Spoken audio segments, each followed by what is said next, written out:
muchísimas gracias, Pilar, por la presentación, y quiero agradecer a Jan, al presidente de la RAMIP, a todos los miembros de la Real Academia la oportunidad de estar hoy haciendo esta presentación aquí con vosotros. Y bueno, agradecer también la presencia de la Consejera de Sanidad, a todas las autoridades, los compañeros de la universidad, los compañeros de la asociación, en fin, todos los Chisco, no sé, el gerente del hospital, ¿no? A todas las personas que estáis hoy aquí conmigo. La verdad es que algunos de vosotros me habéis escuchado muchas veces hablar de este tema, pero es un tema, digámoslo así, que creo que es muy importante. Es muy importante explicar cómo ha funcionado el desarrollo del programa de cribado de cáncer de colon, el papel que ha jugado la asociación en ese proyecto, por la importancia que tiene el cáncer de colon y por lo que supone para el conjunto de la sociedad.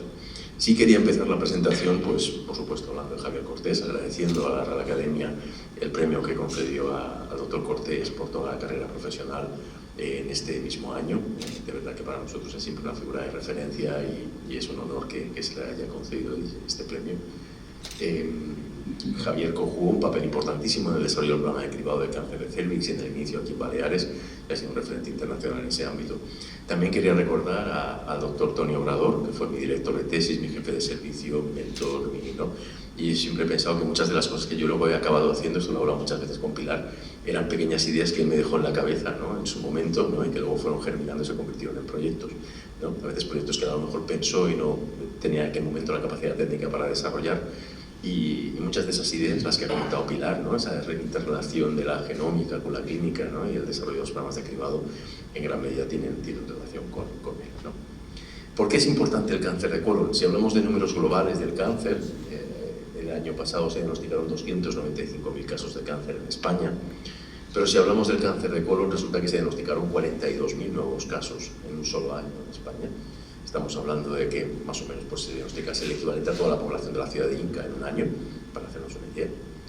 Y en el caso concreto de Baleares estamos hablando que no se ve muy bien, ¿no? Unos 920 casos en el año 2025 en la población de Baleares. Si tenemos en cuenta que tenemos una población de más o menos 1 millón de habitantes, 1.100.000, significa que uno de cada 1.000 habitantes de Baleares se diagnostica de cáncer de colon cada año. Entonces estamos hablando de una enfermedad con una incidencia importantísima y con un impacto enorme socioeconómico dentro de la sociedad.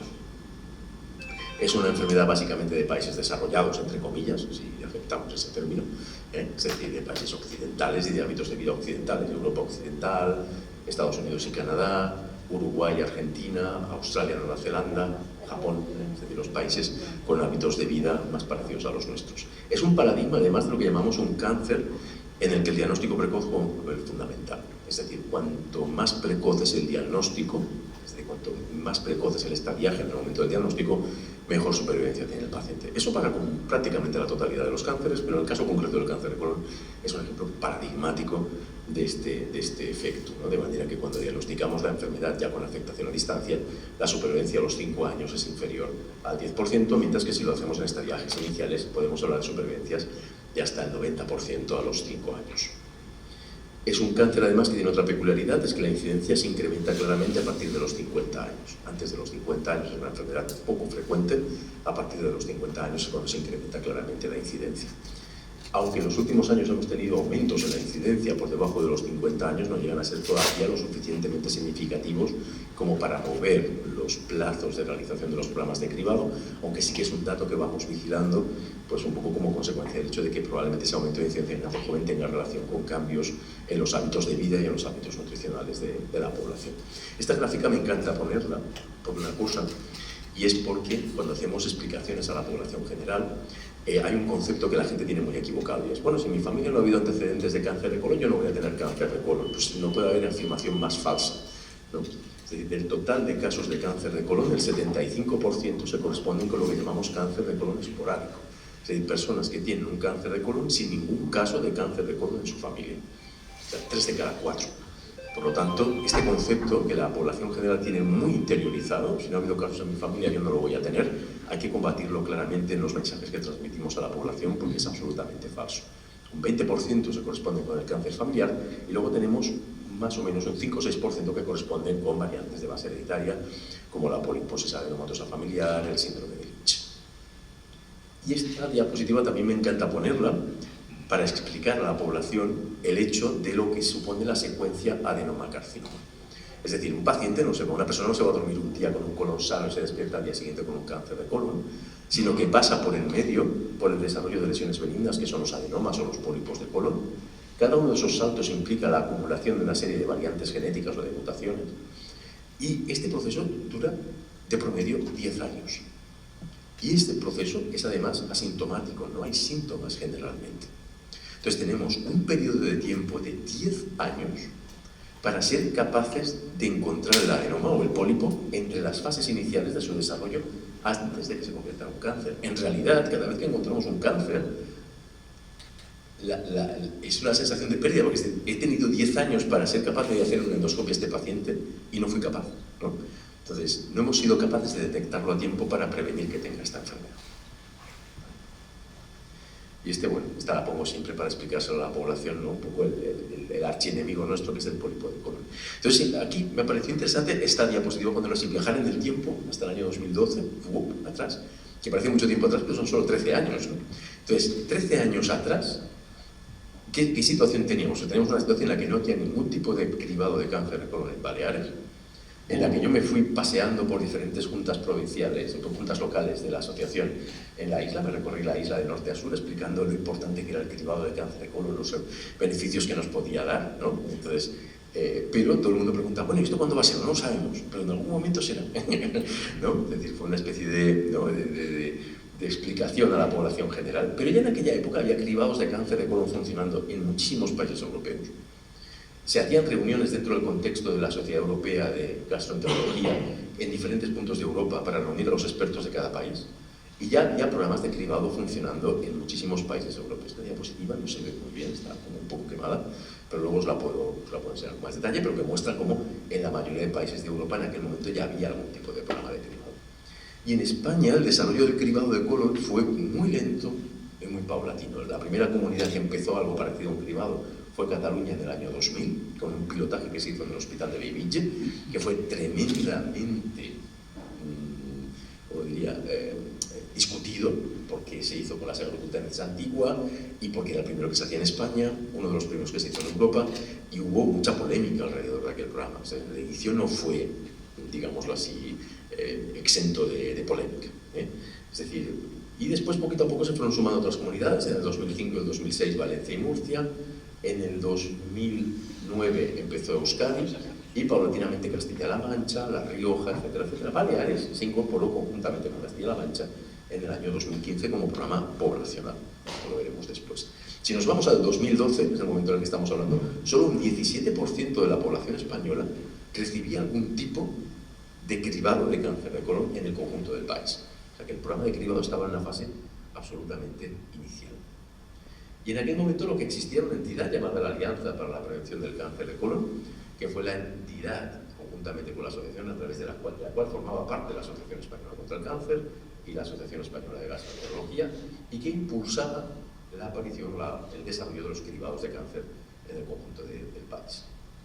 Este señor, Toni Castells, que ahora es el director médico del Clínico de Barcelona, fue el que me captó para esta causa, ¿no? Es decir, me llamó por teléfono y dijo, José, estamos buscando gente que quiera impulsar esto en el conjunto de España y pensamos que en Baleares tú nos puedes ayudar, ¿no? Y la verdad es que la ayuda que ellos nos dieron a través de la información y toda la metodología de cómo funcionaba su programa y cómo nos ayudaron a desarrollarlo aquí fue fundamental. Y la verdad es que es una persona enormemente inteligente, es una persona... Hay personas a las que conoces en la vida que tienen una capacidad, ¿no?, absolutamente excepcional de desarrollar proyectos, y realmente Toni Castells es una de ellas. ¿Qué características tiene el programa de cribado de cáncer de colon en toda España? Pues dirigido a población de entre 50 y 69 años, hasta ahora, que ahora se va a alargar hasta los 74, utilizando la sangre oculta inmunológica cuantitativa y con una colonoscopia realizada por personal específico en aquellos casos en los que el resultado era positivo. Esto nos permite desarrollar la prevención secundaria de cáncer de colon. Pero claro, aquí hay otras preguntas previas que nos podemos hacer. Es decir, ¿realmente hacer una endoscopia previene el cáncer de colon? O sea, el objetivo final es hacer una endoscopia. ¿Realmente haciendo una endoscopia vamos a prevenir que aparezca un cáncer? Es decir, pues parece que sí, porque si yo hago una endoscopia en esta fase y encuentro un pólipo y lo quito, en teoría voy a evitar la aparición de un cáncer en el futuro. Pero esto no lo tuvimos claro a nivel de publicación científica hasta el año 93, que es como que está de 4 días. No hace tanto tiempo. Es decir, y esto fue a través de un estudio que se publicó en el año 93 en el New England, en el cual lo que hicieron fue comparar personas en las que se encontraban adenomas. No sé muy bien cómo pasaron al comité ético, unos les quitaban los cuerpos, otros no, igual es difícil de hoy en día sería imposible, y lo que encontraron es que los que les quitaban los adenomas iban mejor, pararon el estudio, muy bien, o sea, vale, no, pero un estudio difícil de reproducir hoy en día, ¿no? Y que disminuye la mortalidad por cáncer de colon. Esto no quedó establecido a nivel de evidencia científica hasta el año 2012. Yo creo que muchas veces damos por sentadas cosas como seguras, pero realmente la evidencia científica llega a veces mucho más cerca de lo que nosotros nos pensamos. Es bueno ser conscientes de eso, ¿vale? Entonces, esta prevención secundaria del cáncer de colon se basa en el hecho de que nosotros tenemos tres grupos cuando hablamos de riesgo de cáncer colorectal. La población que tiene menos de 50 años y sin antecedentes familiares la llamamos población de bajo riesgo, y el cribado de cáncer de colon va dirigido a lo que llamamos población de riesgo medio. La población de riesgo medio es población que tiene más de 50 años sin antecedentes de ningún tipo de cáncer de colon en la familia. Cuando yo hice la residencia, y hasta que empezaban los programas de cribado, a esta población no se les hacía nada. Y yo de residente y de adjunto joven lo hice 1000 veces. Paciente que llegaba con 55 años, tengo un vecino que le han diagnosticado un cáncer de colon, estoy preocupado, ¿me tengo que hacer algo? No, váyase usted a su casa. Porque era lo que decían las guías que había que hacer. Porque lo único que les podías ofrecer era una colonoscopia, y si tenías que ofrecerle colonoscopia a toda la gente en esas circunstancias, era imposible. Entonces, con el desarrollo de los programas de cribado, sí que a esta población les podemos ofrecer una técnica preventiva. Y aquí es donde está la clave de los programas de cribado. Que esta gente antes no se les hacía nada. O sea, la fuerza del cribado radica en el hecho de que era una población que estaba abandonada, a la que no se les ofrecía ningún tipo de prevención. Estaban expuestos a la enfermedad sin ningún tipo de protección. Por lo tanto, aunque el cribado pueda tener sus debilidades o pueda tener sus dificultades, es mejor que lo que había previamente, que era no poderles ofrecer nada. Entonces, el objetivo del programa de cribado es establecer programas que sean operativos a nivel poblacional, gratuitos, universales y con un control de calidad. Estos dos puntos son fundamentales y los explicamos siempre que haya posibilidad. El programa de cribado, igual que el de mama, igual que el de cervix, tienen que ser programas universales y gratuitos. Esta parte es muy importante porque a veces la gente cuando recibe la carta se piensa que tienen que pagar algo en algún momento, que hay algún tipo de gasto que tienen que hacer, ¿no? Y esta parte es básica. ¿Y cómo fue un poco la historia del desarrollo? Nosotros hicimos en primer lugar un pilotaje que se hizo entre mayo del 2013 y mayo del 2014. En este pilotaje, en este desarrollo del piloto, la Junta Balear de la Asociación Española contra el Cáncer en aquel momento jugó un papel fundamental en que se pudiera sacar adelante. En aquel momento solo un 23% de la población de España estaba sometida a cribado.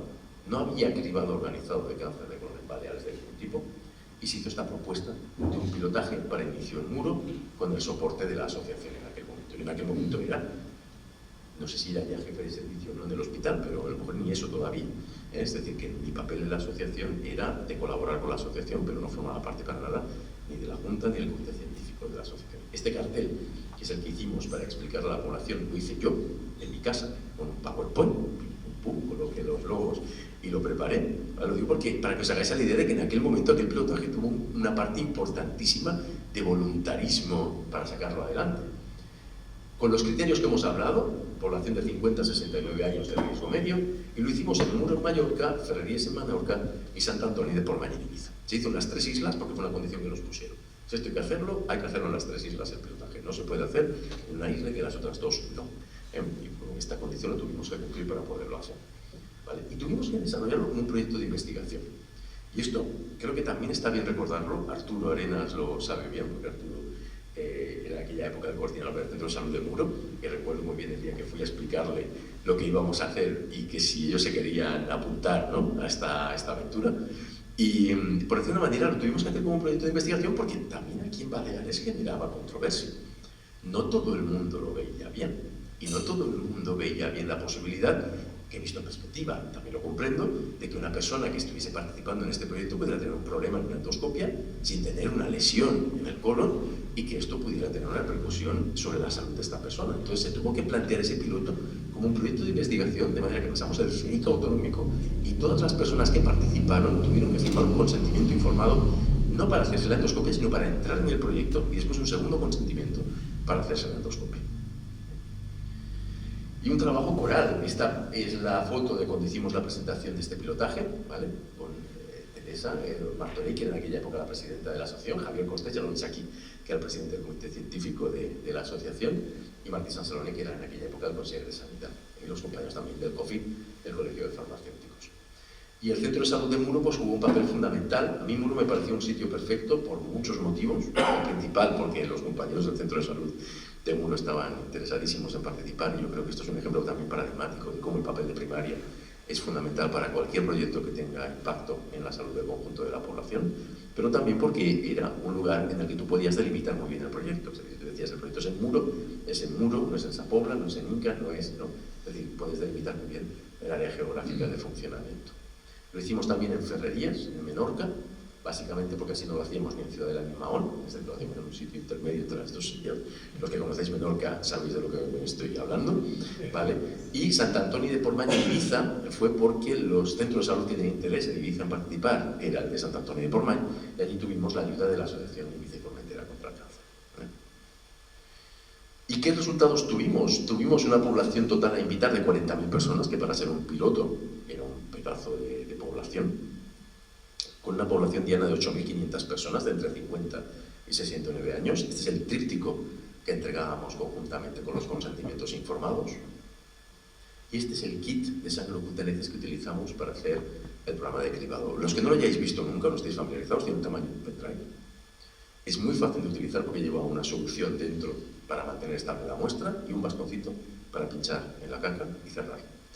Absolutamente revolucionario porque no se positiviza con muestras de, digamos así, de sangre animal, no sé si has comido carne recientemente, solo se positiviza con hemoglobina humana, se hace con una técnica de PCR, de manera que la máquina puede analizar en un rack 100 muestras o 200 muestras a la vez en una hora en función de la máquina que tengas, con una estabilidad de la muestra enorme, es decir, y con una sola muestra tienes hecho el estudio. Supuso un cambio radical, también con mucha mayor sensibilidad y especificidad que las técnicas previas, hasta el punto de que cuando estábamos a la mitad de este pilotaje, los laboratorios de todos los hospitales de Baleares solicitaron cambiar la técnica que tenían previa de sangre ocutaneces por esta. Es decir, desde el año 2013 se utiliza esta técnica de sangre ocutaneces a raíz de la experiencia que tuvieron en el laboratorio, que no habíamos ni terminado, llevábamos 6 meses, y ya pidieron cambiar la técnica que se utiliza de rutina en los centros de salud. Este es el kit informativo que entregábamos a la gente. Entonces, esto supuso la implantación de un nuevo test de sangre ocutaneces. Claro, luego estos proyectos tienen muchos spin-offs, ¿no? Cosas que pasan, que salen de allí, ¿no? Que salen como orbitales alrededor, pero que tienen beneficios colaterales a la población en otros ámbitos, ¿no? Que me parece muy importante. Y esta foto la pongo para explicaros una cosa, y es para entender ese punto como le diría, de voluntarios del coche que yo tenía en aquella época. Tenía una sala Picasso, una junto joven, y entonces el tema está en que yo, para que os hagáis a la idea, las cartas de invitación que enviábamos a la población de Muro, yo las imprimía cada viernes en el gabinete de endoscopia, sin los nombres. Me llevaba el listado de la gente que teníamos que invitar a mi casa el domingo por la noche, mientras mi primer hijo dormía. Yo y mi mujer le llenábamos los datos en la carta con el nombre de los pacientes y la dirección que teníamos a través del padrón del ayuntamiento. Estas cartas ensobradas, yo vivía en aquella época en Costitx, me paraba en Muro el lunes por la mañana antes de llegar al hospital, las entregábamos en el ayuntamiento de Muro y los celadores o los funcionarios del ayuntamiento de Muro las repartían en el pueblo. Entonces, pero si no lo hacíamos así era imposible, no teníamos los medios para hacerlo de otra manera, ¿no? Pero esto pone de manifiesto también el hecho de que a veces la implicación que tú puedes tener puede ayudar a que determinadas cosas empiecen. Cuando las cosas empiezan, si tú tienes claro que son necesarias, te tienes que implicar. Yo creo que tenemos una obligación moral de implicarnos. Y los resultados de este piloto fueron tremendos en participación. Ferrerías, los menorquines son súper implicados. Casi un 50% de participación en Ferrerías, es realmente espectacular, pero en Muro un 45% de tasa de participación en este pilotaje, que tiene muchísimo mérito porque es la primera vez que se hacía algo parecido a esto en toda la historia de Baleares. O sea, la gente que participaba que yo no tenía muchas veces una idea clara de qué les estábamos. Habíamos hecho charlas, en Muro, por ejemplo, hice un par de charlas, hicimos una charla en el teatro de Muro que se llenó, ¿no?, de gente para escucharlo, pero no hubo una difusión previa por otros medios. Y lo que encontramos en esa primera ronda, en ese pilotaje, fueron 4 pacientes con cáncer de colon diagnosticados y, atención a este dato, 57 personas con adenomas de alto riesgo. ¿Vale?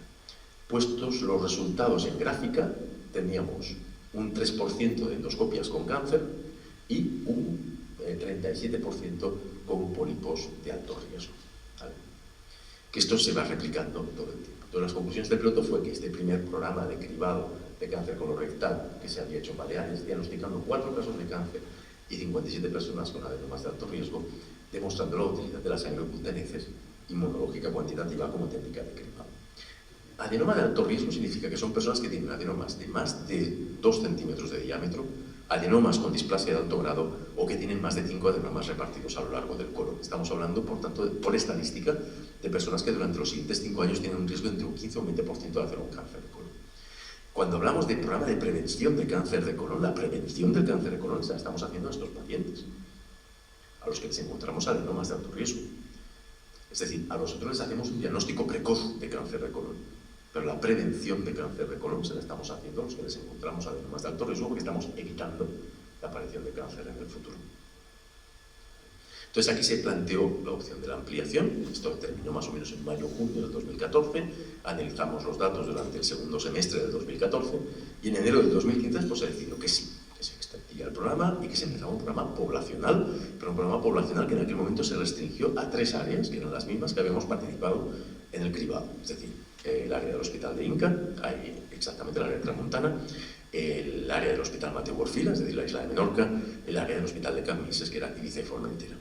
Menorca participó en esa primera ronda, 2015-2016, en la del 2017 se cayó, perdieron un digestólogo, y en la segunda ronda, 2018 en adelante, Menorca ya no pudo participar. Las mismas características, no las voy a repetir, pues me voy a hacer muy pesado, ¿vale? Es decir, población de 50-69 años con la sangre oculta en heces inmunológica cuantitativa, como tal, pero ya bien hecho, la página web, un teléfono de asistencia 24 horas, o sea, una cosa ya, digamos, así organizada de una forma institucional. Esta es la presentación del programa poblacional. Aquí me veis ya más serio porque esto ya era más grande y estaba ahí un poco asustado, la verdad. Es decir, un poco más impresionado porque yo era consciente de lo que venía, por decirlo así. A lo mejor no todo el mundo era consciente, pero yo era consciente de los números que suponía, el número de endoscopias que suponía y el trabajo que iba a suponer. De hecho, era tan consciente que durante esta ronda, presento aquí resultados de la del 2015-2018, yo no he querido hacer un seguimiento exhaustivo de los datos porque he entendido siempre que la respuesta o la presentación de datos es una cosa que es un trabajo de la consejería, yo no tengo que entrar en eso, pero sí los datos que he podido ir teniendo, que me han parecido interesantes o que se han presentado, sí que me han parecido útiles tenerlos o retenerlos para poderlos explicar y poderlos difundir, ¿no? Pero para que os hagáis la idea, hasta estas 2 rondas prácticamente completas, durante casi 4 años, el 95% de las endoscopias de cribado que se hacían en mi hospital las hacía yo, porque yo era consciente de la repercusión que podía tener una complicación en una endoscopia o que un paciente le dejásemos una neoplasia, que apareciese la neoplasia a los 6 meses o al cabo del año. En aquella fase tan inicial, cualquier problema que hubiera podido tener el programa de cribado se hubiera cargado todo el proyecto entero, se caía todo, ¿no? Entonces, realmente en ese momento, ¿no? la sensación de responsabilidad era muy grande. ¿Qué fue lo que encontramos en esas 2 primeras rondas? 2.000 endoscopias realizadas. Ostras, son un montón de endoscopias, sí, pero resulta que encontramos 472 personas con adenomas de alto riesgo, que es casi un 25%, y atención, 116 casos de cáncer de colon. Personas asintomáticas de 50-69 años sin ningún antecedente familiar de cáncer de colon. Personas que no se hubiesen hecho nada si el cribado no hubiese existido. Y de hecho, lo que se ve en la gráfica es que del total de las endoscopias que hacemos en el programa que hicimos en esas 2 rondas, un 6% tenían cáncer de colon y un 23% tenían adenomas de alto riesgo. Si yo os presentase aquí esta misma gráfica con mis últimas 100 endoscopias en personas con síntomas, pues con cáncer de colon habría un 1% y con adenomas de alto riesgo un 10%. Cuando digo con síntomas, dolor abdominal, es decir, los síntomas habituales que vemos en una consulta de digestivo que indicamos una colonoscopia, la tasa de patología es mucho más baja.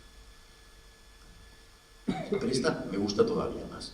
Resulta que de esos 116 casos de cáncer de colon que diagnosticamos en esas 2 rondas, el 80% de los casos de cáncer de colon eran estadios 1 y estadios 2.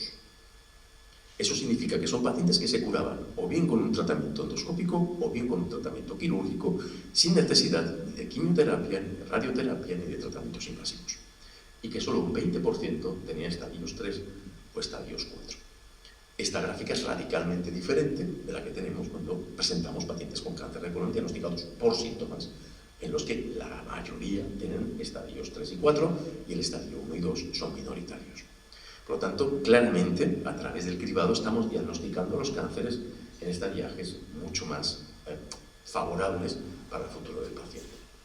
Por lo tanto, diagnosticamos 472 pacientes de alto riesgo, 116 casos de cáncer colorectal y el 80% eran estadios unidos. O sea que realmente el beneficio para los pacientes era enorme y el beneficio para el sistema, porque al final son pacientes que están menos tiempo de baja, que se curan, que no se mueren y que reciben tratamientos mucho más baratos y mucho más eficientes. Por tanto, podemos decir que el cribado de cáncer disminuye la incidencia de la mortalidad por cáncer del colon, que es coste eficaz, y en esta población asintomática de 50 a 69 años. Y luego el programa se extiende, porque, acordaos lo que os he comentado, el programa estaba funcionando sobre un 20% de la población de Baleares, más o menos desde enero del 17 hasta el año 2022, es decir, durante 5 años. El programa solamente cubría un 20% de la población de Baleares, porque Cambises viene a representar un 10%, el área de Tramontana otro 10%, un 20% de la población de Baleares es la que recibía esta cobertura. Durante esos 5 años extras, claro, pasan muchas cosas. El programa se extendió en otras comunidades autónomas, se vio que era una estrategia, los mismos resultados que estábamos viendo nosotros estaban viendo en toda Europa, en toda España. Por lo tanto, en marzo de 2022 se decide la extensión del programa al 100% de la población de Baleares. ¿Qué sabíamos científicamente en 2022? Pues teníamos evidencia nueva que hablaba del hecho de que hacerse una colonoscopia cada 5 años disminuye la incidencia de la mortalidad por cáncer de colon. Pero claro, estos estudios están hechos en países donde el sistema sanitario no es como el nuestro, porque en España tú no puedes hacer una colonoscopia cada 5 años a toda la gente de más de 50 años. Necesitaríamos que la mitad de todos los hospitales se dedicasen solamente a hacer endoscopia, y eso no es realista en nuestro entorno. Sí sabíamos, por la experiencia de otras comunidades autónomas que habían empezado antes que nosotros, en concreto estamos hablando de Euskadi, Cantabria, Lugo en Galicia, Barcelona y Canarias, que a partir del 5.º año del desarrollo del cribado de cáncer de colon basado en sangre ocultaneces bianual, disminuye la incidencia por cáncer colorectal y que a partir del 5.º año disminuye también la mortalidad por cáncer colorectal. Es bonita la gráfica de la incidencia porque primero sube, pero es normal porque estás solapando 2 sistemas de detección del cáncer de colon. El basado en síntomas, que sigue funcionando, porque si no lo vas a parar, por supuesto, y el del cribado. Entonces sumas 2 incidencias, la que tú ya venías haciendo, más los que detectas por cribado de cáncer. La incidencia empieza a bajar a partir del 5.º año porque empiezas a ver la bajada derivada de los pólipos que has quitado, que no se han convertido en cánceres más adelante. ¿No? Esa especie de evitación de los cánceres futuros que tienes a través de la eliminación de los pólipos. Y a partir del 5.º o 6.º año, disminución de la mortalidad. Se extiende al 100% de la población en marzo del 2022, siempre soy yo el que aparece en la misma en el esfuerzo, es decir, ahora se comiendo toda la gente, siempre hago la misma broma, ¿vale? ¿Y qué es lo que encontramos en la primera ronda de este poblacional, del 2022 al 2024? Pues lo que encontramos fue que se detectaron en total 99 casos de cáncer en el conjunto de todos los hospitales que participamos en esa ronda, y se detectaron 376 pacientes con adenomas de alto riesgo, con una tasa de participación relativamente baja, pero aceptable porque era la primera ronda del 100% de la población en un proyecto que es nuevo, que mucha de la gente que recibe la carta no sabe muy bien de qué va. Es decir, el objetivo de esa primera ronda, yo siempre lo he explicado así, era conseguir que el programa funcione, que todo funcione, que los laboratorios funcionen, que las cartas funcionen, que las endoscopias funcionen, que todo el sistema funcione de manera operativa. Luego viene la segunda parte, que es mejorar la participación. Esto se solapa con el hecho de un estudio muy reciente, que es del año pasado, que se publicó en marzo o abril del año pasado, para ser exactos, creo que fue abril del año pasado, en Lancet, que es el resultado del estudio Colon-Prep, un estudio hecho en España, en el que cogían en total, no se ve muy bien, pero eran en total 80.000 personas puestas en 2 grupos separados, seguidos durante más de 10 años. A unos les ofrecían sangre ocultaneces bianual y al otro grupo les ofrecían hacerse colonoscopia cada 5 años. Y lo que se ha observado es que hacerse la colonoscopia la sangre ocultaneces cada 2 años, con colono cuando es positiva, no es inferior a hacerte una colonoscopia cada 5 años para diagnóstico precoz, para diagnóstico de cáncer y para mortalidad por cáncer. Por lo tanto, hay una cuestión que a veces se plantea, y es que algún paciente me decía, bueno, doctor, pero esto que me está ofreciendo usted es peor que hacerme una colonoscopia cada 5 años. Pues ahora ya le podemos decir que no es verdad. Es exactamente igual de rentable que hacerte una colonoscopia cada 5 años. En ese contexto, cuidado, 50, 69 años, sin síntomas y sin antecedentes familiares. Por tanto, esta conclusión yo creo que es muy importante para reforzar el mensaje a la población de que tiene que participar no les estamos ofreciendo una cosa peor, les estamos ofreciendo una cosa exactamente igual de eficaz que hacerse una colonoscopia cada 5 años. Y aquí este es el punto fundamental, hay que mejorar la tasa de participación. Este es el gran punto en el que nosotros nos hemos encontrado. Y ahí, de nuevo, a través de la asociación, pues decidimos ayudar, colaborar a través de un convenio con la Consejería de Sanidad para que los voluntarios de la asociación pudieran llamar a aquellas personas que sabíamos que habían recibido la carta o que en teoría habían recibido la carta pero que no habían contestado, para saber por qué no habían contestado y si estarían dispuestos a participar. Entonces, los resultados que tenemos es que sobre 1000 personas contactadas en la primera ronda de cartas, ahora tenemos otra batería de 2500 personas para llamar, el 95% te dieron la información, es decir, no nos colgaron a los 3 segundos, que tienden, es decir, yo creo que el hecho de decir desde la asociación estamos llamando a la gente, escucha, pero un 24% dijeron que tenían la dirección equivocada. Eso me pasa a mí mi carta de programa de cribado les llega a mis padres, lo digo porque me la tiene guardada mi padre en casa, es decir, eso por un lado, pero luego por otro lado, el 70% desean participar después de haber recibido la información telefónica. Esto es muy importante. Es decir, no han participado, pero cuando reciben la llamada y se les explica verbalmente, dicen, ostras, pues esto es muy importante y quiero participar. Lo digo porque hasta ahora nos hemos planteado las llamadas después, a lo mejor nos podemos plantear que la llamada sea antes de que reciban la carta. Porque si hacemos la llamada después, volver a enviar la carta de invitación es complejo desde un punto de vista técnico. Pero si nosotros llamásemos a la gente antes de que reciban la carta, estaríamos mejorando la participación probablemente de una manera muy eficiente. Y el trabajo para la asociación es el mismo, escoger el listado y llamar a la gente. Por tanto, se trata de una intervención con un enorme potencial para mejorar la tasa de participación. No solamente porque vamos a movilizar a gente que no se movilizaba, sino porque también sabremos los que no han participado por qué no han participado. Porque en realidad de los que no han participado había pocos que hayan dicho no he participado porque no me ha dado la gana. La mayoría es, ostras, pues no lo había entendido bien, y los otros es, mi dirección estaba equivocada, pero cámbiame la que yo quiero ir. ¿No? Entonces realmente el potencial para mejorar la participación es muy alto. Por lo tanto, el papel de la ECC en todo el proceso ha sido enorme a través de la concienciación de la población, a través de la defensa y el desarrollo del proyecto en fases iniciales. Esta parte yo creo que es fundamental. En la fase inicial del proyecto, el proyecto era enormemente endeble, es decir, endeble desde el punto de vista de vulnerable.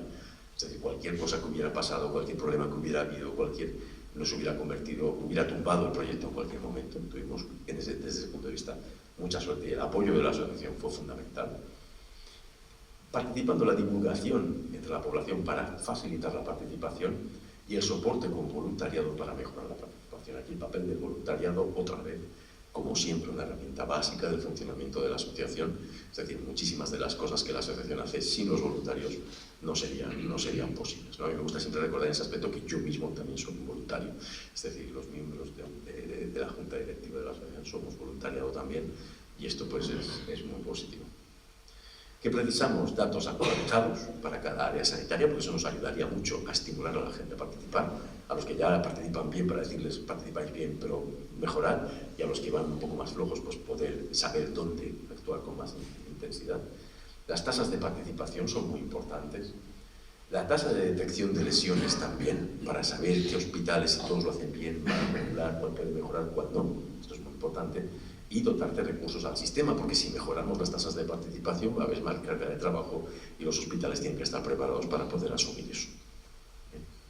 Y como grandes conclusiones, se trata de un programa de cribado ya plenamente operativo, no cuestionado.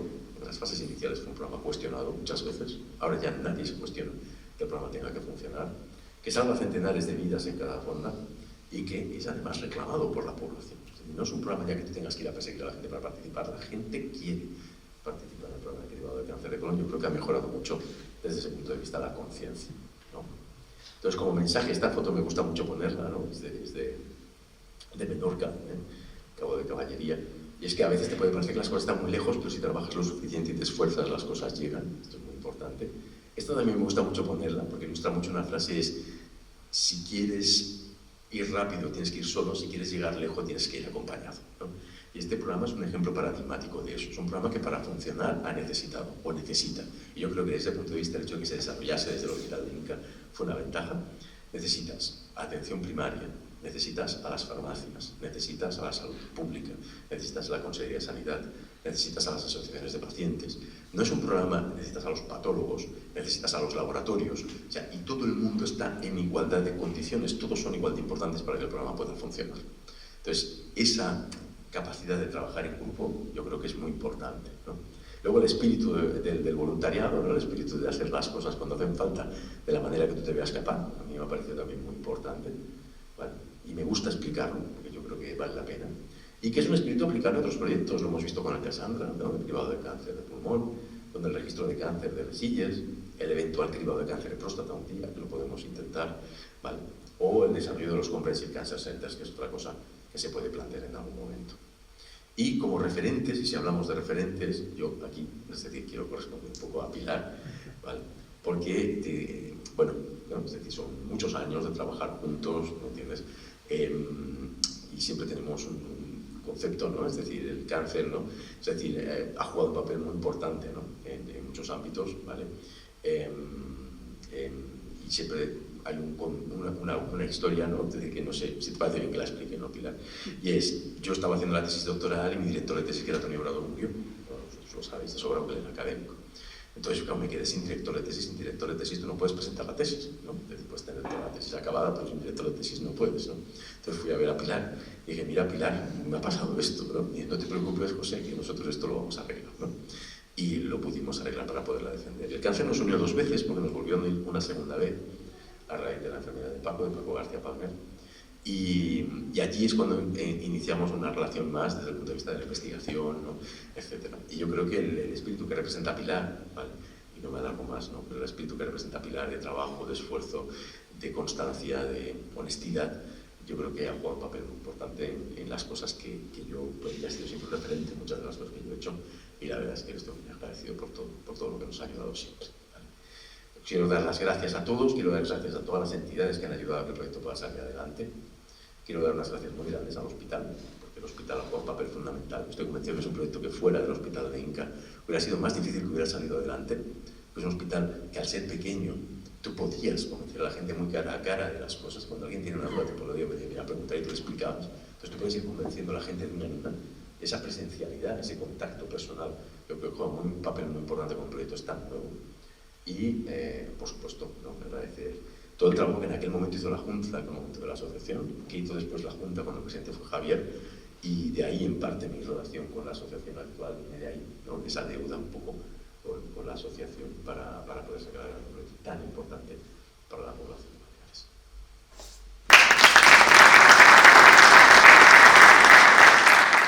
Querría abrir el turno de preguntas, que espero que sea bastante interesante a todos los participantes. En primer lugar, que Pilar nos hiciera alguna consideración. Bueno, fantástico, José, como siempre. Conozco el tema desde hace tiempo y lo sigo. Y una de las cosas que a mí me preocupa más, y ya hablo como paciente, pero no de colon, ¿cómo podemos hacer que mejore? Que el cribado llegue a más gente, que la gente conteste. Yo sé que desde la asociación lo estáis haciendo, estáis llamando, pero ¿cómo crees que podemos cambiar?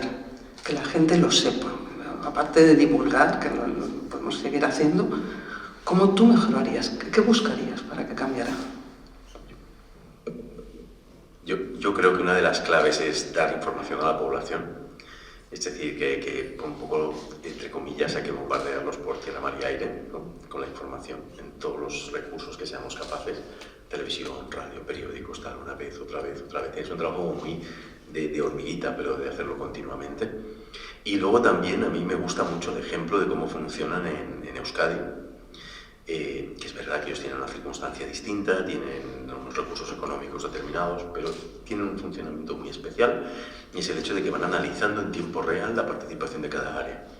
Entonces, por ejemplo, cuando detectan que un determinado territorio, una comarca, participa poco, desplazan personal de su consejería allí, in situ, para hablar con el centro de salud, para hablar con las asociaciones de la zona, para hablar con los hospitales y ver cómo hacerlo allí, para adaptarlo allí, para que la gente allí participe, ¿no? Y si hace falta, llevar la carta en mano a la gente, ¿no? Es decir, esa visión proactiva de, vale, lo tengo en marcha, que para los primeros 2 años, 3 años puede ser aceptable, vale, lo hemos arrancado, vamos a ver cómo va, pero estamos en una fase diferente, en una fase en la que el trabajo ya tiene que ser más de tenemos que poner en marcha todos los recursos posibles para mejorar la participación. Y ellos son un ejemplo en eso, ¿no? Esa proactividad de no esperar a ver qué pasa, sino a la que detectan que una zona concreta no participa bien, ir allí, in situ, para hablar con la gente y ver por qué aquello está fallando. Sí, desplazando a la gente literalmente, ¿eh? Es decir... ¿Una pregunta en la sala? David.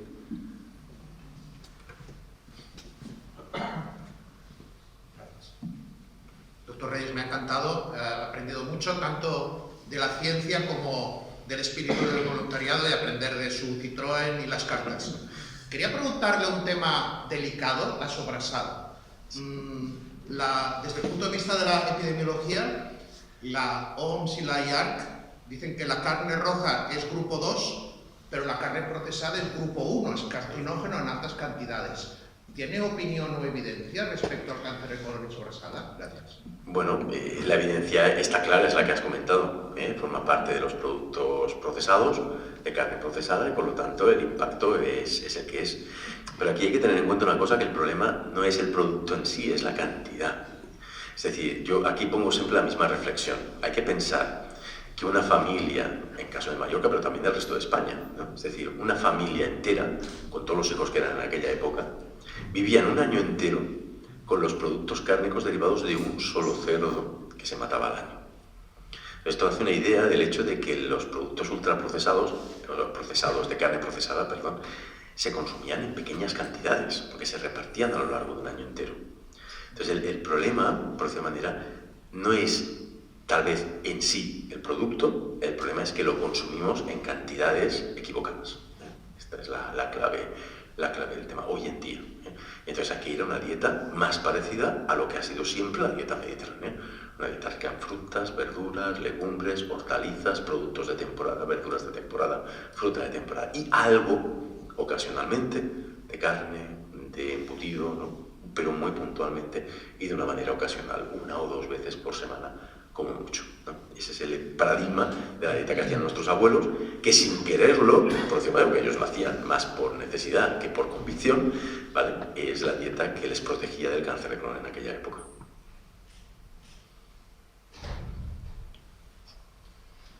Yo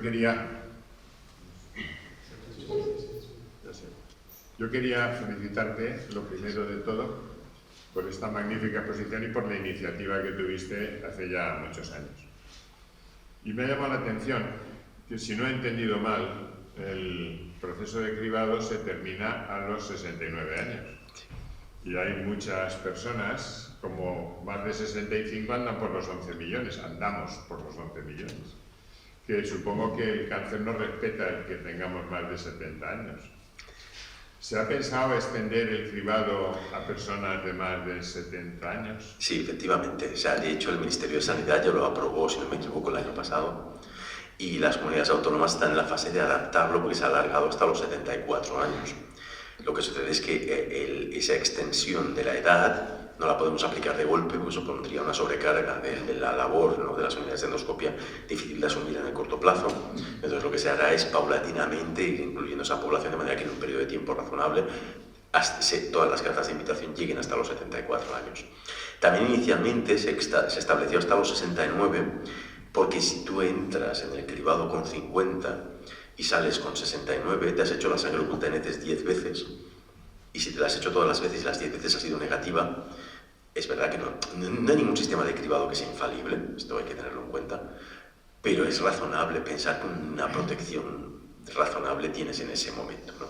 De todas formas, es decir, la decisión tomada desde el Ministerio y que todas las comunidades autónomas van a aplicar es la extensión del programa hasta los 74 años de edad. Es correcto. ¿Solo hasta los 74?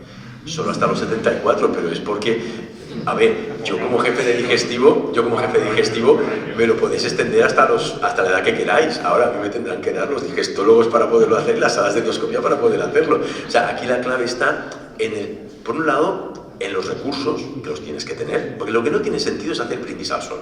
O sea, lo que no se puede hacer es lo que ha pasado en algunas comunidades, que es que hasta los 74, pues hasta los 74. Luego resulta que la colonoscopia de cribado de cáncer tiene que esperar 1 año para hacerse. Eso no tiene sentido.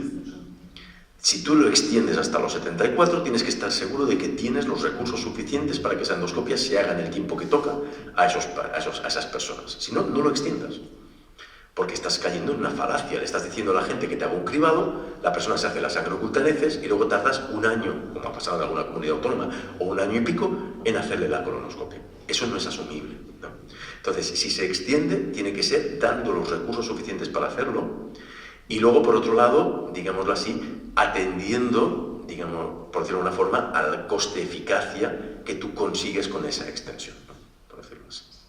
No sé, me parece que aprovechando que tenemos aquí a nuestra amiga, la consellera, colega, pues que no sé, que ponga recursos para que los que ya tenemos incluso más de 80 podamos tener la opción de no esperar a una rectorragia para que nos atiendan los endoscopistas y los digestólogos. Bueno, ahí hay que tener en cuenta una cuestión. Una cosa es el programa de cribado organizado a través de, digámoslo así, poblacional, en el que proactivamente se le envía la carta a los pacientes, y otra cosa es que una persona de 80 años que tiene buena calidad de vida, que está perfecta, y va al médico de cabecera y le plantea la posibilidad de hacerse algún tipo de prueba, seguro que el médico de cabecera la sangre oculta en heces te la pedirá sin ningún problema, aunque sea fuera del programa de cribado. O sea, el funcionamiento del programa de cribado no entra en conflicto con que el médico de atención primaria pida aquello que considere oportuno a su paciente en cada momento.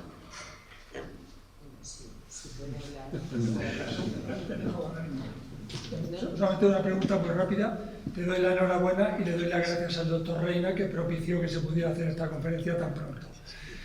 Yo estoy en ese grupo de hasta 69, me queda ya poquito, y si me descuido no voy a entrar en el programa porque yo no he recibido nada. No sé si es que no he recibido nada porque me he cambiado 4 veces de domicilio, seguramente estoy ahí, pero si no entro, ¿cómo puedo hacer yo para entrar en ese programa? Ahí está la opción de llamar al teléfono de Infocolón, que está en la web del programa. Es el 900-100, no recuerdo los otros 3 números finales, ¿vale? Porque tengo una memoria terrorífica, ¿vale? Pero lo podemos mirar después. Y llamando a ese número es, pues, oiga, yo tengo la edad, he participado en el cribado, no he recibido todavía la carta en ninguna ocasión. Ellos comprueban los datos. Lo más probable es que sea un tema de los datos de la tarjeta sanitaria. Es lo más probable. Es decir, es la causa más frecuente, aquí lo habéis visto en las llamadas que hemos hecho. Un 24% de los que no habían participado era porque los datos no eran los correctos, ¿no? ¿Vale? Y esto además depende de la persona. Quiero decir, yo mismo, por eso he puesto el ejemplo mío, es decir, yo no tengo actualizados los datos en mi tarjeta sanitaria porque cuando me cambié de domicilio no me acordé. Entonces las cartas que me envía la Consejería de Sanidad llegan a casa de mis padres, ¿no? Es decir, donde viven ahora mis padres. Entonces esto yo creo que es la causa más probable en un caso como el tuyo es ese, pero de esta manera se puede solventar sin problema. Bueno, en primer lugar a mí me gustaría felicitarte por la exposición, pero sobre todo coincido completamente con Pilar, que es incansable. O sea, yo sé que llama a las 10 de la noche para presentar tu proyecto y te pone carita sonriente y digo, bueno, mañana por la mañana llamaré. ¿No? Es decir, y esto es una muestra de la puesta en marcha del cáncer de colon, pero estás haciendo lo mismo con el proyecto Cassandra. Si sale prácticamente es por perseverancia y porque tu trabajo ha sido continuo. Y bueno, y creo que es importante que en este caso pues formemos parte del proyecto piloto del resto de España, que no nos quedemos atrás. Me convenciste en el primer momento, también es verdad que yo soy fácil de convencer, pero y creo que es perseverancia y capacidad, ¿no?, de contagiar lo que crees y contagiárselo a los demás. Por eso, gracias, igual que el proyecto de los voluntarios, igual que muchos proyectos que lleva a cabo la Asociación Española contra el Cáncer. Yo creo que, bueno, el doctor Salas, yo ya sabía que tendría que decir algo en algún momento, porque lo conozco de hace muchos años, ¿verdad? Entonces, yo lo que sí me gustaría es pensar que a través de la plataforma que estamos licitando en el momento actual, sí que podremos tener algo que has dicho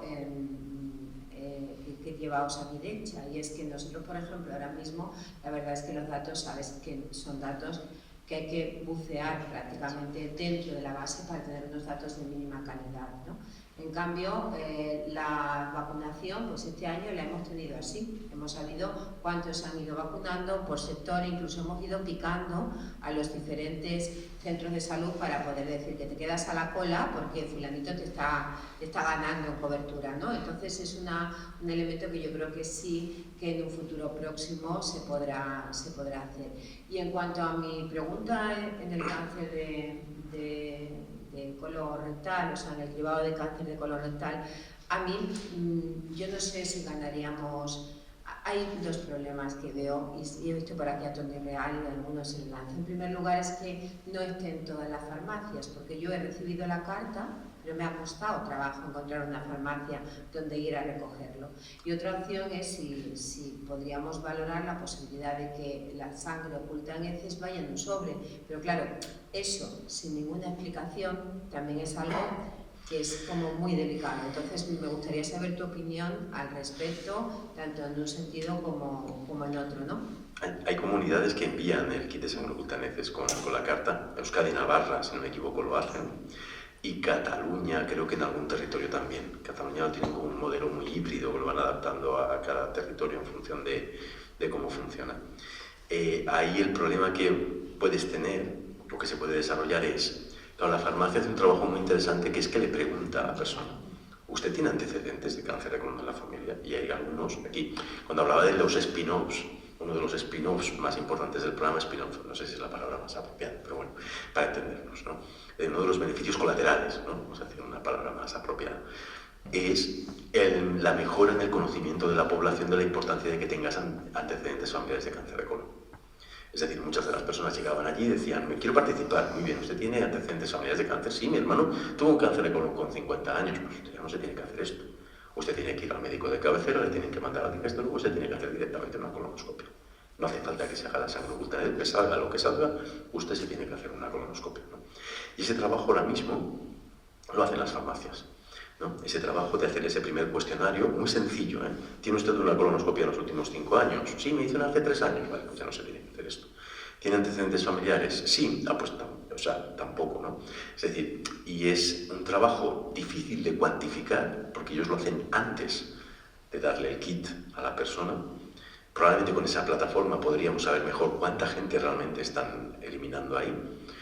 Y es un trabajo importante porque si no, ese trabajo luego recaería en los hospitales. Una persona que ya llega con una sangre oculta en heces positiva, que te dice: no, pero es que me hice una colonoscopia hace 3 años, que fue normal. A esa persona ya no le puedes decir que no le vas a hacer la colonoscopia, se la vas a repetir. Con altísima probabilidad de que sea normal. Seguramente la hemorroides o tiene divertículos, nos ha pasado alguna vez y es lo que hacemos. Pero el que se ha saltado esa criba, porque a veces mienten y te lo reconocen en la consulta. No, yo me hice una colonoscopia, no le dije nada al farmacéutico porque yo me quería hacer esto. Bueno, hombre, pero esto no puede usted hacerlo. Ya, pero ahora ha dado positivo, ¿ahora qué me va a hacer usted? Y dices: te la haremos, ¿no? Ya está, porque no te atreves a no hacérsela en ese momento. Son pocos, afortunadamente, pero son pocos porque ellos lo hacen bien. Si ellos no lo hiciesen bien, toda esa carga de trabajo nos caería en los hospitales, ¿no?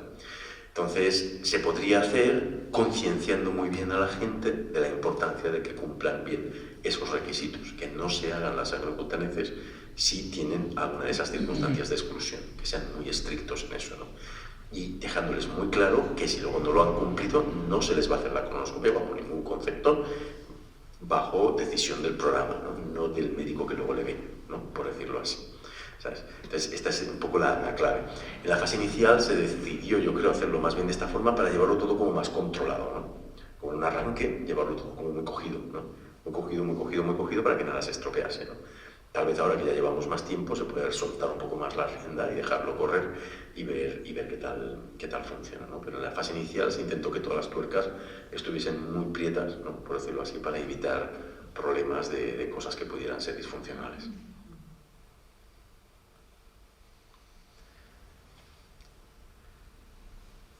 Bueno, precisamente quería abundar un poco en lo que has comentado tú ahora, ¿no? Un poco, porque soy corporativista, pero quería comentar la importancia de la colaboración de las farmacias comunitarias, si no, difícilmente se habría podido llevar a cabo. Hay que decir que las personas reciben la carta y un listado de farmacias bastante grande, y cuando llegan a la farmacia pues reciben toda la información sobre el programa, se les hace un cuestionario que entra en la plataforma, y se les explica la forma correcta de tomar y conservar la muestra y llevarla al centro correspondiente. Entonces me parece un ejemplo importante de la colaboración, y creo que se ha hecho en otras ocasiones, quizá con menos importantes. Creo que hay que tener en cuenta las asociaciones comunitarias, porque estamos también en la atención primaria, que seamos privados concertados, pero bueno, la colaboración con las asociaciones comunitarias, teniendo en cuenta que abarcamos toda la población y que la gente pues asiste con mucha frecuencia a la farmacia, ¿no? Entonces me parece un buen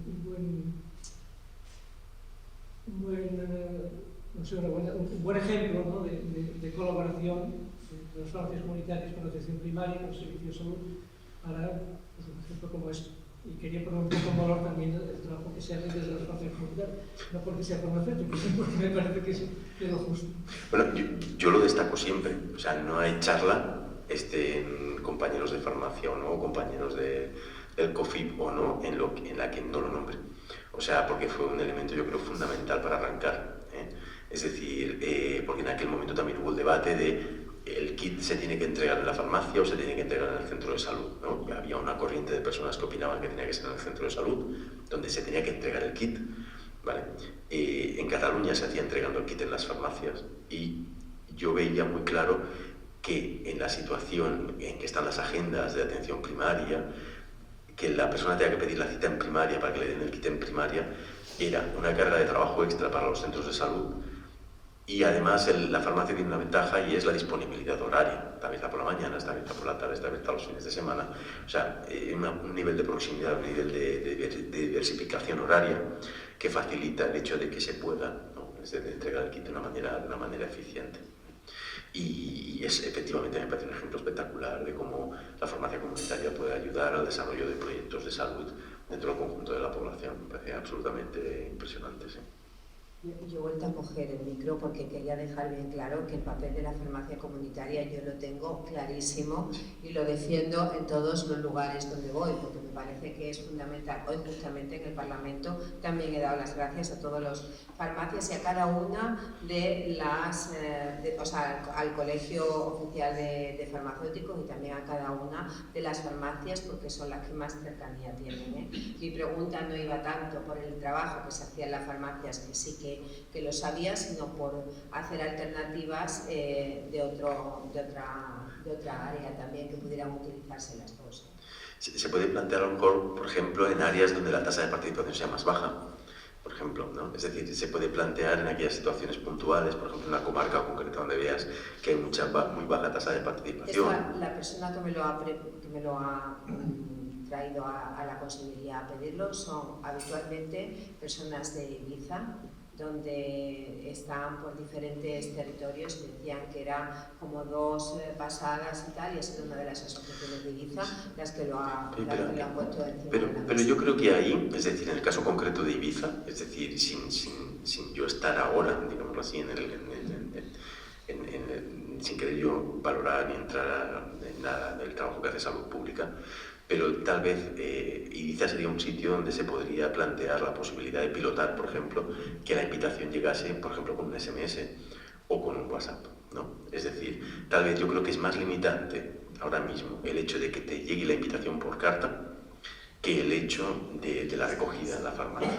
O sea, yo creo que la recogida en la farmacia te da una especie de seguridad posterior y la trazabilidad, ¿no? Porque la farmacia además hace otro trabajo muy importante, que es linkar los datos del paciente con el código de barras que se le entrega al paciente, porque hay que tener en cuenta que toda la identificación de la muestra a partir de ese momento es anónima y se hace exclusivamente a través del código de barras. Si ellos no hicieran ese trabajo en la farmacia, alguien en la consellería tendría que ir paciente por paciente linkando con el lector de barras cada código de barras del paciente con el código de barras del kit de sangre que le envías por carta, y que luego en casa no se líen, porque si reciben 3 cartas que no empiecen a bailar los kits del uno al otro, ya haya un lío, ¿no? Es decir, que en ese sentido yo creo que esto es un factor de seguridad, ese paso por la farmacia, pero que a lo mejor Ibiza, por ejemplo, sí que sería un sitio muy interesante para pilotar, por ejemplo, eso, ¿no? Que la invitación llegara, por ejemplo, con un SMS, que tú des a un link, te salga el código de barras en el teléfono, te vas a la farmacia y te leen el código de barras y te entregan el kit, por ejemplo. Una pregunta, José, muchas gracias por la charla, me ha gustado mucho, yo que no soy del tema, me ha gustado mucho. Creo que me he perdido algo, porque en algún punto dijiste que creo que el 70 o 75% de los detectados era de gente que no tenía antecedentes familiares. Sí. Sin embargo, cuando una persona viene con antecedentes familiares, se le hace automáticamente una colonoscopia y no se le pasa el cribado. ¿Y por qué? No exactamente. O sea, esto ha cambiado. O sea, cuando tú tienes un antecedente familiar único, uno solo, con cáncer de colon, y ese antecedente único de familiar de primer grado, es decir, padre, madre o hermano, tiene más de 60 años en el momento del diagnóstico, esto tradicionalmente siempre se hacía colonoscopia a todo el mundo, hemos visto en los últimos estudios que ese grupo de población, en la que hay un solo familiar que tenía más de 60 años en el diagnóstico, basta hacerle también la sangre oculta NETs cada 2 años. O sea, el incremento de riesgo de cáncer en ese subgrupo es pequeño. El incremento de riesgo de cáncer se produce sobre todo si tienes antecedentes familiares, si ese familiar de primer grado tenía menos de 60 años en el momento del diagnóstico, o si tienes más de un familiar de primer grado. Esos 2 grupos, ahí sí que hay que ir directamente a ofrecer una colonoscopia. Entiendo que en el contexto, a lo mejor, de una valoración, ¿no?, preliminar de entrada o salida de un programa de cribado, nosotros a veces nos pasa que nos llega un paciente con sangre oculta NETs positiva y que cuando le preguntas con detalle los antecedentes, a lo mejor en la farmacia lo ha explicado un poco por encima y en la consulta ves más antecedentes, entonces le haces la colonoscopia, pero no se la haces de cribado, sino que se la haces por los antecedentes familiares, ¿no? Lo sacas del programa porque tiene unos antecedentes familiares que justifican hacérsela ya, sobre todo porque, aunque esa colonoscopia sea normal, si los antecedentes familiares son importantes, le tocará una cada 3 años o cada 5 años en función de lo que vayas encontrando. Este punto también es importante cuando participas en el programa de cribado. Si la colonoscopia que te hacen es normal o es de bajo riesgo, sales del programa de cribado para 10 años y no te vuelven a repetir la sangre oculta NETs hasta pasados 10 años. Eso también nos da un poco la sensación de responsabilidad que tienes cuando estás haciendo esa endoscopia. Uno de los puntos que tiene la puesta en marcha del programa de cribado, que tampoco he querido ponerlo para no cargar más la presentación, es que las unidades de endoscopia mejoran. Esto es muy importante, nosotros lo notamos cuando empezamos a hacer las colonoscopias de cribado en el hospital de Inca. Aprendes a hacer endoscopias más complejas, aprendes a quitar pólipos que antes no quitabas, aprendes muchas veces a sedar pacientes, porque tienes que hacer más endoscopias y son pacientes ASA 1 y ASA 2, y de conformidad, por ejemplo, con el servicio de anestesia en nuestro hospital, nosotros empezamos a hacer sedaciones de pacientes, pero sobre todo esa complejidad de esa endoscopia compleja. A veces tenemos endoscopias de cribado que duran 1 hora y media, porque le encuentras 25 pólipos y si puedes, se los tienes que quitar todos en esa sesión. Entonces, ese perfil de endoscopia, hasta que no empiezas a hacer cribado, no la ves. Y cuando empiezas a hacerla, la empiezas a encontrar, el nivel de complejidad de trabajo endoscópico que son capaces de hacer los endoscopistas que hacen cribado, mejora. Y eso mejora la eficiencia también del conjunto del sistema, porque esa mecánica que coges para la endoscopia de cribado, se la aplicas también a las endoscopias que haces que no son de cribado, se las aplicas a todas. Entonces se benefician los pacientes del cribado y los pacientes que no son del cribado, de esa mejora competencial del profesional. Sí, ¿no? Muchísimas gracias, doctor Reyes.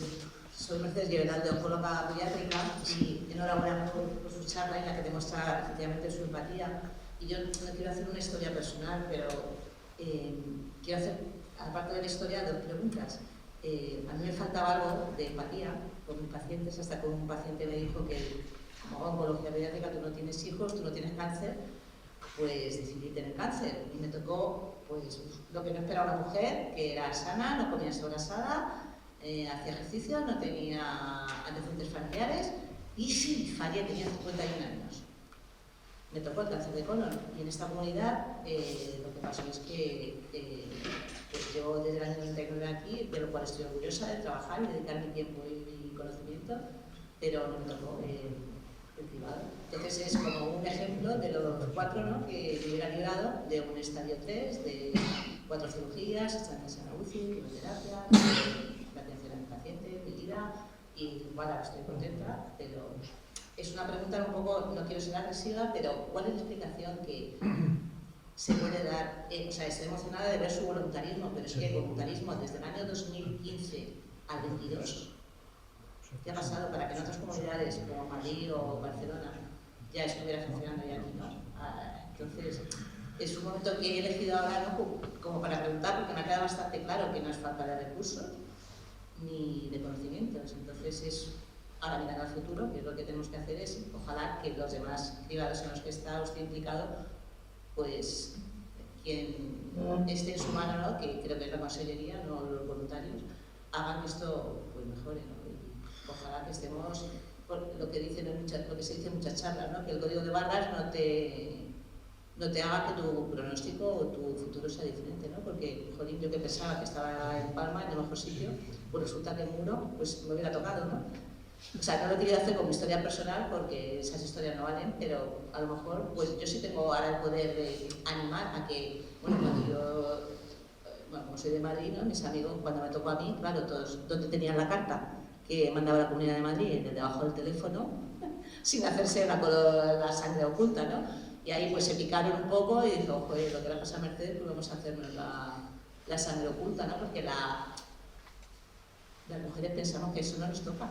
Porque vamos a lo de mama y eso ya es como, es más guay, ¿no?, lo de mama que lo de colon. Entonces, reclamando su charla, pues yo no tenía ni antecedentes, ni familia, y pues que sea una voz, ¿no?, que creo que tiene el peso, ¿no?, del valor de la estadística que se perdió, pues no sé, mi pregunta ahora lo resumo, ¿qué pasó desde 2015 hasta el 22?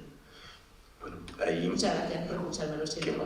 No faltaría más, ¿no? Primero de todo, darte muchísimo ánimo, ¿vale? Quiero decir que un poco por todo el proceso. Y, a ver, los digestólogos somos, es decir, o por lo menos los que nos dedicábamos a cáncer de colon, o de alguna manera teníamos relación con cáncer de colon, lo explicaba ahí un poco antes, ¿no? Cada vez que encuentras un cáncer de colon, pensabas, ostras, esta persona si le hubiera podido hacer la endoscopia antes, le hubiera encontrado un pólipo, se lo hubiera quitado, ¿no? El origen del cribado de cáncer de colon sale de ahí, y de hecho la Asociación Española de Gastroenterología es una de las grandes impulsoras de ese programa, a raíz de esa conciencia, ¿no? Es decir, en el mismo día tenías un paciente al que le estabas quitando un pólipo y eras consciente de que le estabas evitando un cáncer, y a la media hora estabas haciendo la otra endoscopia a un señor que tenía un cáncer y decías, joder, si le hubiera podido hacer la endoscopia antes, le hubiera pasado como este otro de hace media hora, ¿no? Y darle vueltas a la cabeza para encontrar la manera de eso hacerlo funcionar. Entre 2015 y 2022, ahí por un lado hay decisiones, eso es fácil de entender, que no dependían de mí. Quiero decir, por decirlo de alguna forma, hicimos todo el trabajo posible de difusión, de explicación, de hacer llegar.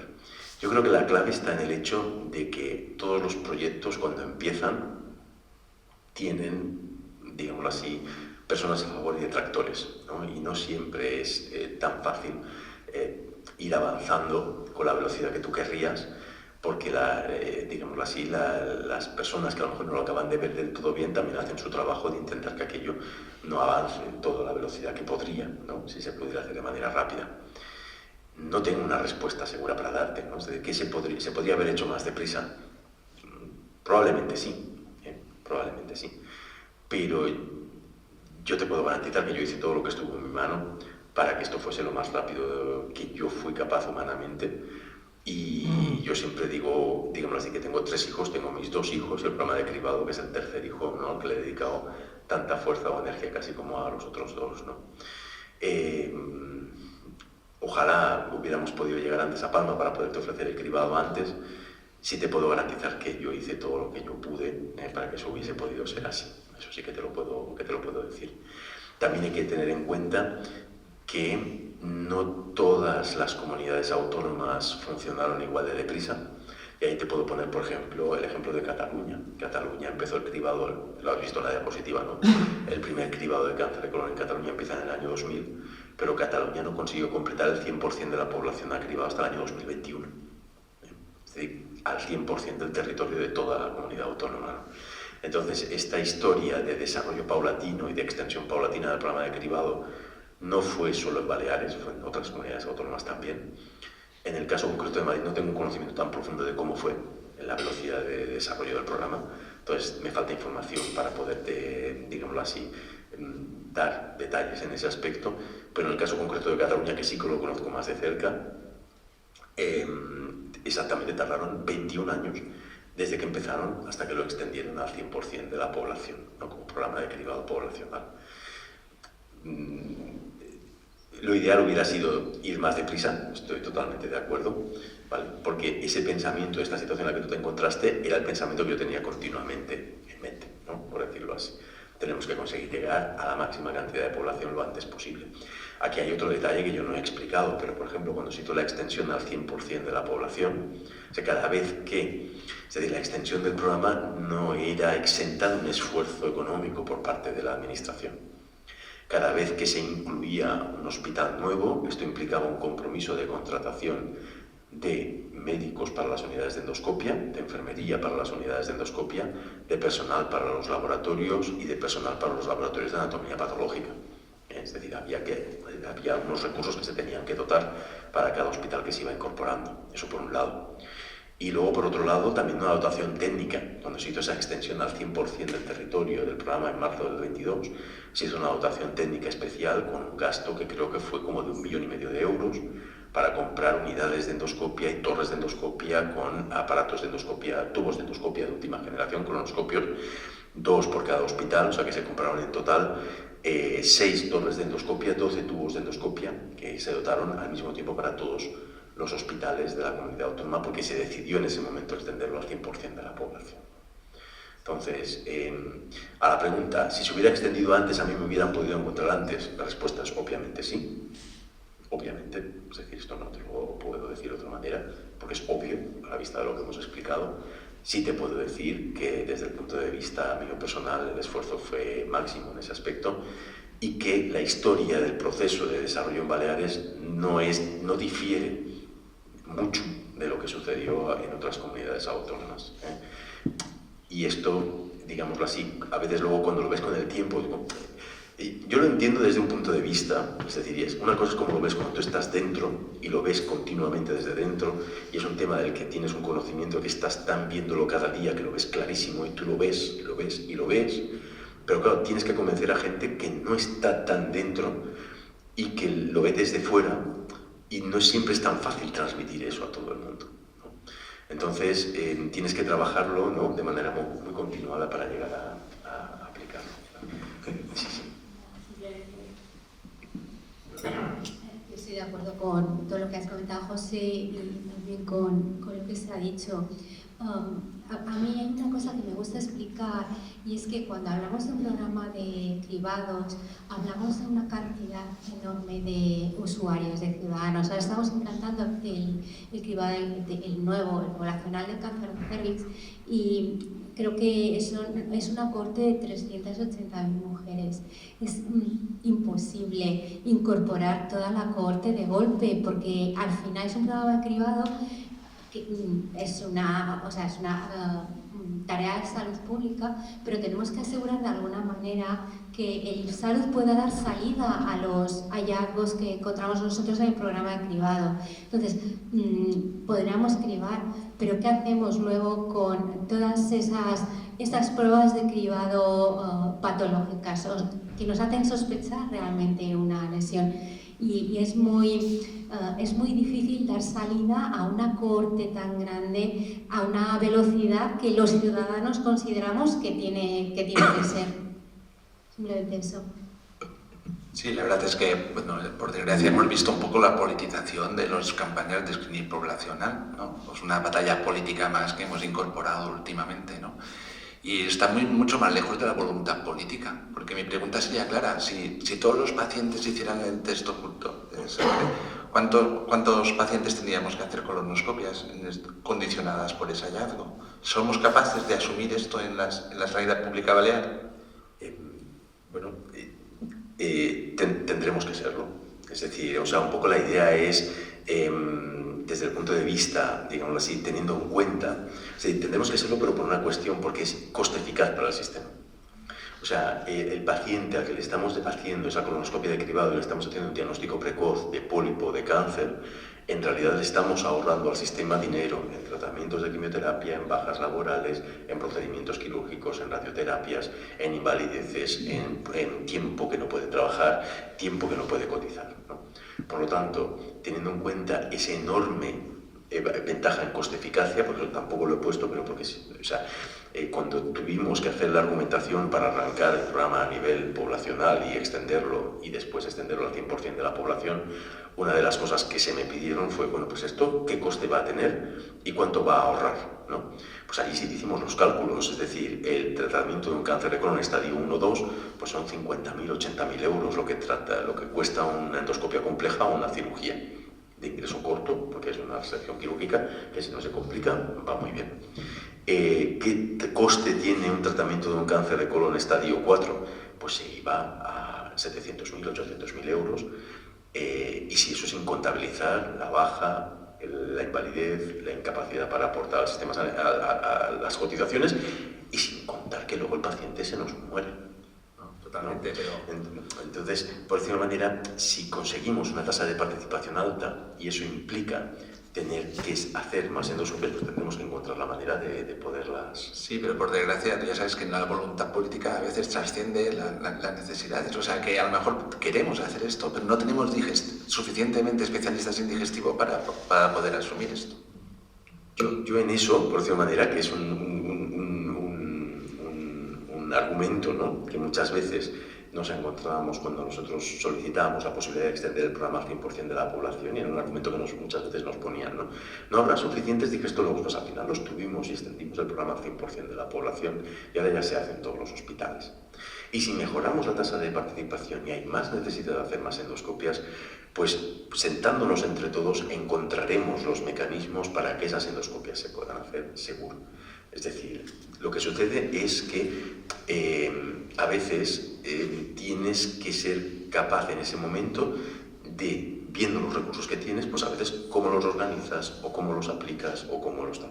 Lo digo porque desde el punto de vista de resultados encontramos mucha más patología en las endoscopias del programa de cribado que en las endoscopias que hacemos por síntomas. Entonces estamos dedicando muchísimos recursos a hacer endoscopias de muy baja rentabilidad, dejando de hacer otras que sí que son altamente rentables en personas asintomáticas, que además si no, no las encontramos. Entonces, si conseguimos mejorar las tasas de participación y eso implica mayor necesidad de hacer más endoscopias, tendremos que analizar centro por centro y área por área qué se puede hacer en esos hospitales para que puedan absorber esa función o esa capacidad de trabajo. Pero el argumento previo, que es como no voy a ser capaz, no lo voy a hacer, no, porque entonces caes en la trampa, entre comillas, y no sé si me explico bien, pero caes en la trampa de lo tengo en marcha con una tasa de participación bajita y ya está. Yo ya, entre comillas, cubro el expediente de que lo tengo en marcha, nadie puede decir que no lo tengo en marcha y ya está. Y voy chino-chano, ¿no?, haciendo, y nadie me puede preguntar o tal, porque ya está en marcha. No, estar en marcha era el primer objetivo, pero el siguiente objetivo es que las tasas de participación sean claramente superiores al 50% y, si es posible, superiores al 60%. Y para eso hay que hacer después un esfuerzo de trabajo, pues lo haremos. No sé cómo, pero seremos capaces, porque en la misma cuestión se planteó cuando vamos a empezar un cribado de cáncer de colon, que es que esa misma argumentación era todo el tiempo: no vais a poder, ¿cómo vais a poder? Esto es imposible, ¿no? Pues y te haces el piloto. Luego la queremos extender a todo el territorio del hospital, es imposible, no vais a poder, pum pum, y lo haces, ¿no? Luego lo queremos extender a todos los hospitales, ¡buah!, es imposible, no hay suficientes digestólogos, y lo haces, ¿no? Entonces, a veces las cosas, para hacerlas tienes que convencerte de que puedes hacerlas. Y cuando te convences de que puedes hacerlas, encuentras los caminos para hacerlas. Si de antemano tú estás pensando que no puedes hacerlas, entonces ya tú mismo te estás cortando la... Yo no digo que no puedas hacerlo, si está cuantificado la sobrecarga que va... Sí, o sea, eso se pueden sacar los números, porque es coger la tasa de la población de 50 a 69 años, calcular sobre la tasa de participación el porcentaje que te quedaría, y después sobre ese porcentaje de participantes, la tasa de positivos de las sanglocutaneces es muy estable, son 6% de las muestras. Entonces tú puedes calcular cuántos positivos vas a tener para cada tasa de participación en cada hospital, a repartir en 2 años de trabajo. ¿No? 6% de positivos sobre cada 100 muestras de sanglocutaneces analizadas. ¿Y si te sale negativa? Digo por yo mismo, me hice una sanglocutaneces hace 2 días, sale negativo. Tranquilísimo, ¿ya? Tranquilísimo, no sé que tengas en algún momento síntomas, entonces tienes que ir a ver a un médico de cabecera o a un digestólogo, y tranquilo desde el punto de vista de que cada 2 años lo vamos a repetir. Por eso se repite, porque sabemos que la técnica no es infalible. Y por eso también hay mucha investigación sobre ese ámbito. Es decir, el santo grial ahora mismo de la investigación en prevención de cáncer de colon, y esto Pilar y yo lo sabemos bien porque es una de las cosas que estamos... Que lo que te iba a preguntar para acá. Es lo que estamos trabajando es que hay un abanico enorme de investigación sobre con qué complementar la sangre oculta en heces para mejorar la detección precoz de cáncer de colon. Porque claro, que la sangre oculta en heces te permite prevenir cáncer de colon, esto es muy viejo, hace muchísimos años que se hace. Es decir, esto, cuando yo les explico en la clase de la Facultad de Medicina la fisiopatología del cáncer de colon, y sale una diapositiva terrorífica con 1000 cosas allí, ¿y qué usáis para la prevención del cáncer de colon? La sangre oculta en heces, como hace 40 años. Y es como, con todo lo que hemos avanzado en conocimiento de la fisiopatología, seguimos utilizando la misma herramienta que hace 40 años. Cuando ahora conocemos las proteínas que están implicadas, las interleuquinas que están implicadas, las variaciones del ADN que podemos detectar en heces, las, digamos así, alteraciones moleculares que hay en las células. Tenemos un conocimiento mucho más grande, las alteraciones de microbioma, que también es una cosa que se analiza, y todavía no hemos sido capaces de encontrar. Hay varios proyectos que están muy avanzados, pero todavía no uno que claramente te permita decir, si complemento la sangre oculta en heces con esto, mejoro la sensibilidad y la especificidad de una manera muy clara, y eso sí que rompería definitivamente esa cosa de cuántas endoscopias van a ser, cuánta gente vais a necesitar. Y por eso todo el mundo está persiguiendo ese objetivo, porque el que lo consiga de una manera clara habrá roto una especie de techo de cristal, porque permitirá no solamente, digamos así, extenderlo sin miedo, sino que permitirá también extenderlo en áreas de población, por decirlo así, poderlo extender a los 45, a los 40, a los 80, a los 85, porque haremos muchas menos endoscopias porque el porcentaje de positivos será más bajo, con mayor sensibilidad y especificidad.